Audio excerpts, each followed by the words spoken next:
What's up guys, CJ here and welcome back to another all-new Hybrid News Now. Today's video is brought to you by Gamefly. If you love gaming like I do, go ahead and grab yourself a free 30-day premium trial of their game rental service just by using our exclusive link www.gameflyoffer.com/hybridnetwork.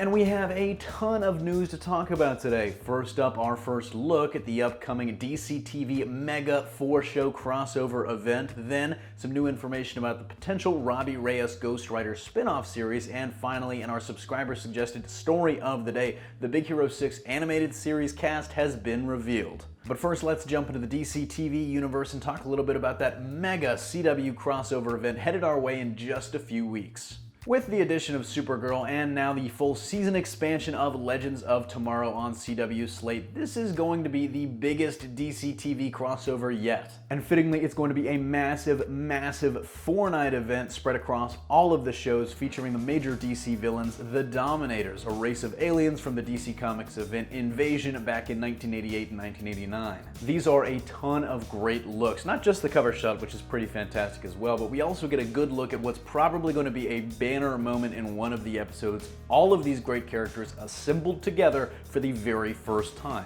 In there too, we get a first look at the new costume for Citizen Steel, which just looks now exactly like the comedian, but I'm not complaining, I think it's an upgrade. We also get this really great shot of Laurel and Sarah, the two sisters and canaries, reuniting as both have kind of died at this point. The real question to me is, how is Laurel going to be involved? Because unlike Sarah, who died and came back thanks to the Lazarus Pit, Laurel is still dead at the moment in all of the main shows. So let me know what you think of just these photos. For all of the rest, be sure to check out the link in the description below. And comment questions of the day. Let me know, are you excited for the crossover? And more specifically, how do you think Laurel comes back? On to our next story, let's get spooky. Despite some major skepticism about how well the character would work on network TV, Ghost Rider has been without a doubt the best part of Agents of S.H.I.E.L.D. Season 4. Just really brought to life by Gabriel Luna, Robbie Reyes' first ever appearance on screen has fans wanting more. And one of the biggest questions surrounding the show and the character is just how might we see more of the demonic rider?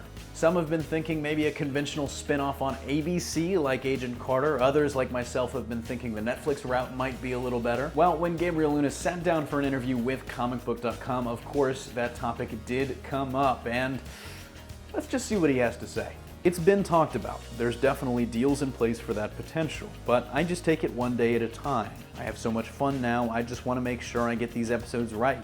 If they throw more episodes on my plate, I will do my best to do well with those stories as well. So nothing is confirmed, but he did confirm that it's being talked about, and that's what should excite you the most. And you know what? This is one of those times where you could really make a difference. If you want to see it, just jump on Twitter or Facebook or whatever social media platform and just start making some noise. And then, who knows what might happen. Of course, let me know what you think about that, but moving on to our last story of the day, the subscriber-suggested segment brought to you again by Gamefly. Just for you guys, Hybrid Network's amazing viewers, Gamefly is offering an exclusive 30-day premium trial of their game rental service. And if you haven't heard about Gamefly, essentially you rent from this huge library of games, they'll ship it to you, you play it as long as you want, and then you just ship it back for a new one when you're done. If you've been burned by games this year like I have, why not at least try before you buy? So if you're interested in that free 30-day premium trial, just use our exclusive link www.gameflyoffer.com/hybridnetwork. Again, that's gameflyoffer.com/hybridnetwork. But on to that last story of the day in the subscriber-suggested segment. Today's story comes to us from longtime subscriber Warukrook. The story he wanted us to talk about today was the Big Hero 6 animated series. It was announced a few months back, but just recently it finally unveiled its voice cast. And the big news is that the series, which is expected to hit Disney XD sometime next year, is bringing back just about every single member of the original movie's cast to reprise their roles. Yep, that's right, from Ryan Potter as Hero to Jamie Chung as Go-Go, Maya Rudolph as Aunt Cass, and even Stan Lee as Fred's dad, they're all coming back except for two. Those two are Damon Wayans Jr. and TJ Miller, who were the original voices of Wasabi and Fred. In the animated series, Fred will be voiced by former SNL cast member Brooks Wheeland, while Wasabi will be voiced by Kari Payton. And if that name sounds familiar to you, but you can't quite remember where you know it from, he is this guy.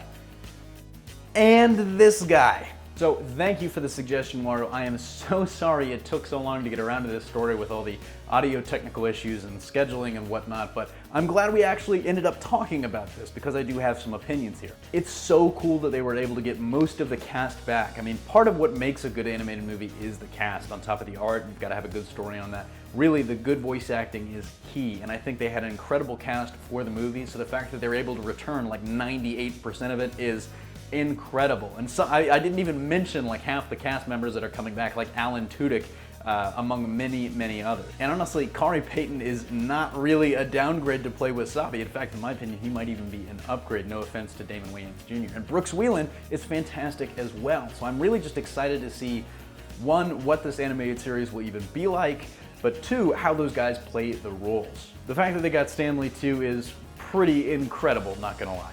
But if there's ever a story you want covered on the H&N, just drop us a line in the comment section of any one of these videos, or hit us up on Twitter at hybridnetwork_ for the channel, or myself at CJ Pascal, and we'll shout you out in a video like we just did for Wario. But that's gonna do it for today's video. Thanks for watching. Don't forget to smash that like if you like what you saw, subscribe for more great content every single day, and consider supporting us on Patreon for access to all sorts of exclusive goodies. Signing off, this is CJ, and I'll see you next time.